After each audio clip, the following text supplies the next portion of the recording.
ఆప్కి అదాలత్లో item girl Rocky Sawant గారి మీదున్న ఆరోపణ.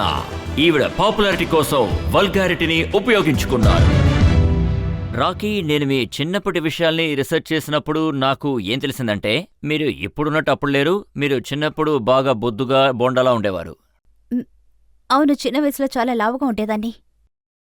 చాలా చాలా ఇన్నోసెంట్. ఈరోజు కూడా. తర్వాత తర్వాత మీరు చూశారంటే రోజులు గడిచే కొద్దీ మనం మారాల్సి ఉంటుంది.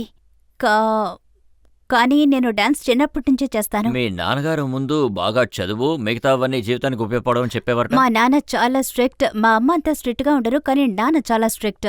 నేను ఎప్పుడు అద్దం ముందు డాన్స్ ఆడడం చూసినా ఒకటి చెంప దెబ్బ తినాలి. తర్వాత ఇంకా చాలా విషయాలు జరిగాయి నా జీవితంలో. మా నాన్నని చూస్తూ ఉంటాను. ఆయన లేరంటే నేను స్టార్ట్ చేస్తాను. ఒకవేళ మా నాన్న డ్యూటీ నుంచి వచ్చారని తెలిస్తే నేను బెడ్ కిందకి వెళ్ళి దాక్కుంటాను. రాకీ, మీరు డాన్స్ చేయడం మొదలుపెట్టినప్పుడు అసలు అది ఎలా ఉందంటే అసలు మీరు ఎలాంటి డిగ్నిటీని క్యారీ చేయలేదు.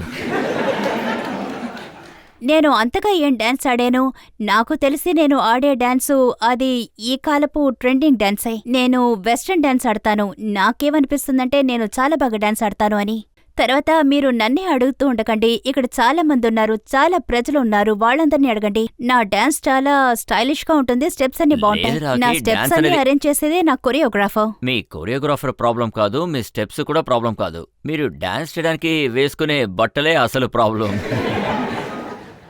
ఇదంతా మా చేత చేయిస్తున్నారు. కొరియోగ్రాఫర్ మాకు స్టెప్స్ ఇస్తున్నారు. ఒకవేళ ఏదైనా సెక్సీ స్టెప్ ఆడాలంటే ఐఎమ్ సారీ. ఆయన మాతో చెప్తారు మీరు ఎలాగా ఆడాలి, అప్పుడే మీరు సేల్స్ అవుతారని, అప్పుడే మీ వీడియో సేల్స్ అవుతుందని. తర్వాత కాస్ట్యూమ్ గురించి చెప్పాలి అంటే నేను డైరెక్టర్నో లేక ప్రొడ్యూసర్నో కాలర్ పట్టుకుని అడగలేను. సార్ మీరెందుకు నాకు ఇంత పొట్టి బట్టలిస్తున్నారు, శారీలో ఆడనివ్వండి అని. మీరు సల్వార్ కమీస్ అడిగారంటే మీరు సేల్స్ ఎవరు, మిమ్మల్ని అసలు ఎవరు చూడరు. మేము వీడియోకి ఎంతో ఖర్చు పెడుతున్నామని చెప్తారు. సినిమాకి ఎంత ఖర్చు పెడుతున్నావు, వీడియో సేల్స్ అవ్వాలంటే ఇదంతా చెయ్యాలి అని చెప్తారు. ఇదే సార్ నిజం. నేనిదంతా ఫేస్ చేసే ఇక్కడికొచ్చాను. మనకిష్టం లేకపోయినా మనం అలాంటి డ్రెస్సులు వేసుకునే సర్తీరాలి. రాకీ, మీరు చేసే వీడియో ఆల్బమ్స్కి కావాలంటే డైరెక్టర్స్ అలా చెప్పుండొచ్చు. కానీ మీరు స్టేజ్ షోస్కి వెళ్ళేటప్పుడు ఎలా డ్రెస్ చేసుకోవాలన్నది మీరే కదా డిసైడ్ చేస్తారు. నేను కోలాపూర్లో షో చేసేటప్పుడు ప్రాబ్లం అయింది. దానికి ముందు నేను ఎన్నో షోస్ చేశాను, కానీ నా మొదటి పాట. రాకీ, మీ వీడియోస్ తాలూకు ఫొటోస్ ఇప్పుడు నా దగ్గర ఉన్నాయి. ఏ ఆరోస్టర్స్ ఇలాంటి డ్రెస్ వేసుకుంటారు చెప్పండి. సార్, అది మా డైరెక్టర్ రాహుల్ సూద్. ఆయన ఏం చెప్పారంటే నేను ముందు డీసెంట్గానే డ్రెస్ చేసుకున్నాను. నేను పూర్తిగా జాకెట్ వేసుకుని ఫోటో షూట్ చేస్తూ ఉన్నాను. ఆయన అది బాలేదన్నారు. నిజం చెప్తున్నాను, ఆయనేవి కనిపించట్లేదన్నారు. నేను అడిగాను వాట్ యు మీన్ సార్. ఆయన నాతో అన్నారు నీ షర్ట్ పట్టుకుని అలాగే పుల్అవుట్ చేయండి అన్నారు, లైక్ దిస్. అప్పుడు నేను ఓకే అన్నాను. బికాస్ నేను మా డైరెక్టర్ మాట వినాలి కదా, ఎందుకంటే ఆయన ఆ సినిమాకి డైరెక్టర్. సో ఆయన చెప్పగానే నేను కూడా ఇలా చేశాను. తర్వాత చూస్తే ఈ ఫోటో వచ్చింది, అందులో నా తప్పే ఉంది సార్.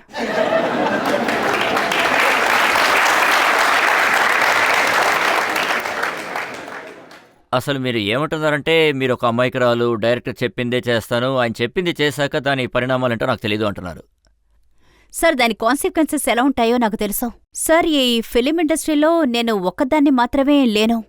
ఇంతకంటే ఒక వల్గర్ అయిన మూవీ ఉంది. ఆ మూవీ పేరు చెప్పచ్చో లేదో నాకు తెలీదు.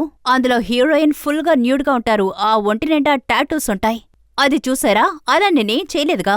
నా వీడియోస్ అన్ని చూడండి. పర్దేశియా నుంచి ఆటోబేసిబా, బుడ్డా మిల్గయా, మొహమ్మదీ మిర్చి ఇలాంటి క్లాసిక్ వీడియోస్ ఎన్నో ఉన్నాయి.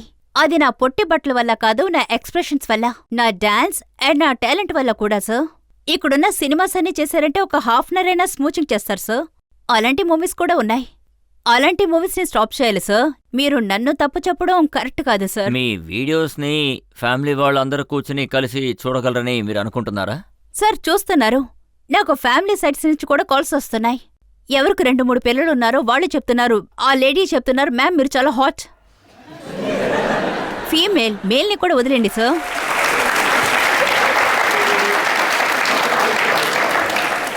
అయితే నాకు దీనికి సమాధానం చెప్పండి. అన్నీ కరెక్ట్గానే జరుగుతున్నాయంటే ఇలా కూడా జరిగింది. ఫరాఖాన్ గారితో మేహునా సినిమాలో పనిచేశారు. అప్పుడు మీరు సెట్ నుంచి తిరిగి వస్తున్నప్పుడు మీరు చాలా షార్ట్ డ్రెస్ వేసుకున్నారు. తర్వాత ఇంటికి మీరు బుర్కా వేసుకుని వెళ్లారట.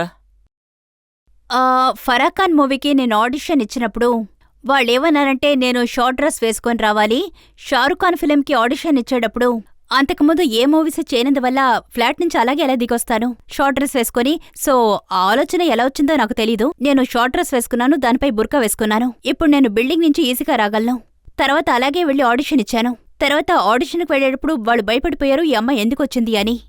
తర్వాత వాళ్ళేమన్నారంటే మీరు అక్కర్లేదు ఇంటికి వెళ్ళిపోండి అని. ఏంటి ఫుల్గా డ్రెస్ వేసుకున్నారు, నేను లోపల షార్ట్ డ్రెస్ వేసుకుంది వాళ్ళకి తెలీదు. నేనేమన్నానంటే కెమెరా స్టార్ట్ చేయండి ఆడిషన్ ఇస్తాను అని. వాళ్ళేమన్నారంటే మీరు అక్కర్లేదు మాకు టీనేజరే కావాలి అని. అది స్వీట్ లుకింగ్ గర్ల్ అయి ఉండాలి, మినీ స్కర్ట్ వేసుకోవాలి అని. నేనేమన్నానంటే మీరు కెమెరా స్టార్ట్ చేయండి, అక్కడ షారుఖ్ కూడా ఉన్నారు. అప్పుడు వాళ్ళేమన్నారంటే సరేనమ్మా ఏదో ఒకటి చెయ్యి. వాళ్ళు కెమెరా స్టార్ట్ చేశారు. కెమెరా స్టార్ట్ చేయగానే నేను బుర్కాని ఓపెన్ చేశాను. మీరు నమ్మరు, నేను నెక్స్ట్ డేనే ఐబ్రో చేయలేదు, వ్యాక్సింగ్ చేయలేదు. నెక్స్ట్ డేనే నేను ఫ్లైట్ ఎక్కాను ఈ సినిమా కోసం, just because of short dress. వాళ్ళు నన్ను సెలెక్ట్ చేశారు. నాకు ఈ సినిమాలో ఒక పెద్ద రోల్ ఉంది. షారుఖ్ ఖాన్ సార్ ఫైటింగ్ వల్ల నా రోల్ అంతా కట్ చేసి పారేశారు. షార్ట్ డ్రెస్ మాత్రమే కనిపించింది. మీరేం చెప్పదలుచుకున్నారు? మీలాంటి అమ్మాయిలకి ఫిలిం ఇండస్ట్రీలో పని దొరకాలి అంటే వాళ్ళు ఇలాంటి షార్ట్ డ్రెస్సులు వేసుకోవాలంటారా? నేను ఈ ఫిలిం ఇండస్ట్రీకి వచ్చి 5-6 ఇయర్స్ మాత్రమే అయింది. ఇప్పుడే నాకు హైపప్ వచ్చింది. నేను 4 ఏళ్లు కష్టపడ్డాను. నేను ఎక్కని సినిమా ఆఫీస్ లేదు. తర్వాత ఫోటో చూపించాను, ఆడిషన్ ఇచ్చాను. అందరూ తప్పుగా మాట్లాడడం వినాల్సి ఉండేది. ఏడుస్తూ తిరిగొచ్చేదాన్ని. మా అమ్మ ప్రేమగా చెప్పేది, పర్వాలేదమ్మా ఒకరోజు ఈ సినిమా ఇండస్ట్రీలో నీకు మంచి పని దొరుకుతాది అని. మేబీ నాకు పెద్ద హీరోయిన్ రోల్ దొరకకుండా ఉండొచ్చు, ఎందుకంటే నేను ఏ తప్పు చేయకుండా ఉండడం వల్ల. కానీ నేను స్ట్రగుల్ చేసి వచ్చాను. నేను మొట్టమొదటిసారి ఐటమ్ గర్ల్ గానే స్టార్ట్ చేశాను. సో ప్రజల్లారా, నేనిలా చెప్తున్నానని తప్పుగా అనుకోవద్దు. నేను ఓపెన్ గా చెప్పాలంటే ఎవరి బెడ్ నేనెక్కలేదు. కానీ నేను షార్ట్ డ్రెస్ వేసుకునే పైకొచ్చాను. ఇది నిజం. నేను ఈ విషయాన్ని మనసు విప్పి మీతో చెప్పాలని ఇక్కడికొచ్చాను. మీరు ఏం చెప్తున్నారంటే ఫిలిం ఇండస్ట్రీలో ఇలాంటి ఆఫర్స్ వస్తున్నాయి, కాస్టింగ్ కౌచ్ ఆఫర్స్ వస్తే ఇలాంటి పనులు చెయ్యాలి అని? ఇలా జరుగుతోంది సార్. పెద్ద పెద్ద ప్రొడ్యూసర్స్, డైరెక్టర్స్ ఈ విధంగా చేయరు. వాళ్ళు డీసెంట్గానే ఉంటారు.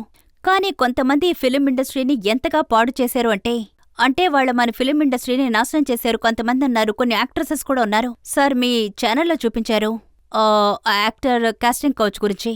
కొంతమంది ఇలా ఉన్నారు. పాప ఆడపిల్లలు లైఫ్లో గెలవాలని ఎన్నో ఆశలతో ఇక్కడికొస్తారు. హీరోయిన్ అవ్వాలి, సినిమాలో ఏదో సాధించాలి అని. కానీ కొందరు వాళ్ళని మిస్యూజ్ చేస్తున్నారు. కొందరు చెడ్డ డైరెక్టర్స్ అంటే సీక్రెట్ మనుషులు ఉన్నారు. వాళ్ళకి యాక్టింగ్ అవసరం లేదు, డాన్స్ అవసరం లేదు. వాళ్ళకి కావాల్సింది ఒకటే, ఏమంటారు అంటే స్కిన్ టెస్ట్ తీసుకుందావు అని. స్క్రీన్ టెస్ట్ కాదు, స్కిన్ టెస్ట్.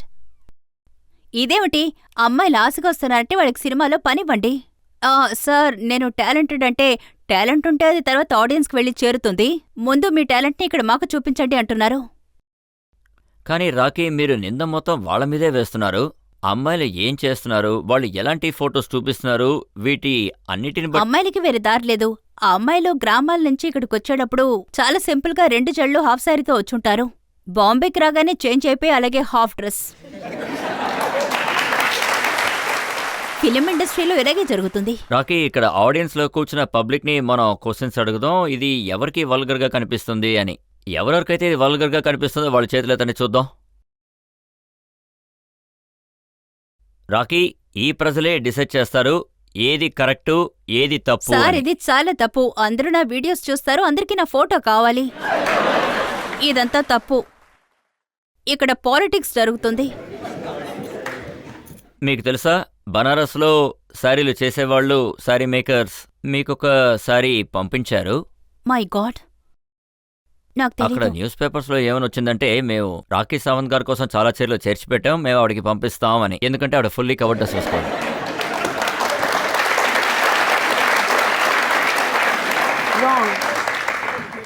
సార్ నేను ఎలాంటి సినిమాలు చేయాలనుకుంటున్నానంటే, సంజయ్ లీలా బన్సాలే నన్ను సైన్ చేశారంటే నా కాస్ట్యూమ్ శారీ అయి ఉంటుంది. నన్ను షార్ట్ డ్రెస్ వేసుకోనివ్వరు.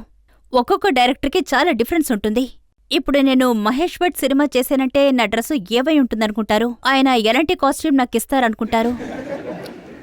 మీకు ఇప్పటి వరకు అలాంటి డైరెక్టర్ దొరకలేదు? అలాంటి డైరెక్టర్ ఇంకా దొరకలేదు సార్. నేను నిజంగా చెప్తున్నాను, అలాంటి డైరెక్టర్ ఇంతవరకు దొరకలేదు. ఎవరు నేను శారీ కట్టుకుంటే ఇంతవరకు తీసుకుంటానని చెప్పలేదు. వాళ్ళకి ఇదే కావాలి. నా అకియానా మార్ ఎంత మంచి పాట. అకియానా మార్, మీరు నమ్మరు, నేను ప్రీతి నందియానా సార్ని అడిగాను, సార్ నా కాస్ట్యూమ్ ఎక్కడా అని. హ్యాంగర్లో 2 పీస్ మాత్రమే కనిపిస్తోంది. తర్వాత భయపడి అడిగాను, సార్ ఇది ఎలా వేసుకుంటాను అని. తర్వాత నేను వేసుకున్నాను, ఎందుకంటే బికాస్ అది మంచి పాట. ఒకవేళ నేను వేసుకోకపోతే ఇంకెవరైనా వేసుకునేవాళ్ళు. నా పనిని ఎందుకు వదులుకోవాలి, అందుకే కానీ వేసుకున్నాను. వల్గారిటీ అనేది మీ డాన్స్లో మీ పనుల్లో ఖచ్చితంగా ఉన్నాయి. ఇక మీరు పాపులారిటీ కోసం ఈ వల్గారిటీని బాగా వాడుకున్నారు. అవును సార్, ఒప్పుకుంటాను సార్. నేను చాలా షార్ట్ కాస్ట్యూమ్ వేసుకున్నాను. ఇక ఎప్పుడు నేనంత షార్ట్ కాస్ట్యూమ్ వేసుకోను. మీరు ఈ మాట పబ్లిక్కి ఇవాళ ఇవ్వగలరా? అవును.